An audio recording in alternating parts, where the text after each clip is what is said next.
No niin, ISTV näyttää taas ilmaiseksi ammattinyrkkeilyä suorana.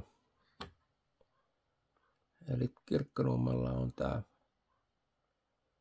ammattinyrkkeilyilta tänään 26. päivä. Ja ottelut aletaan näyttää tuossa kello 6 aikaa. 10 ottelua.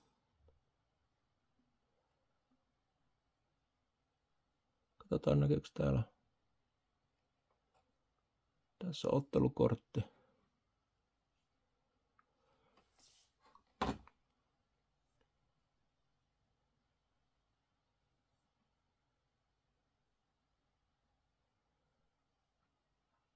Erittäin mukavaa, että suomalaista ammattinyrkkeilyä näytetään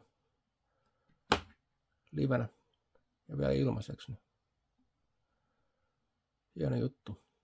Eli tää näkyy tuolla ISTV-kanavan kautta kello 6 lähtien ilmaiseksi.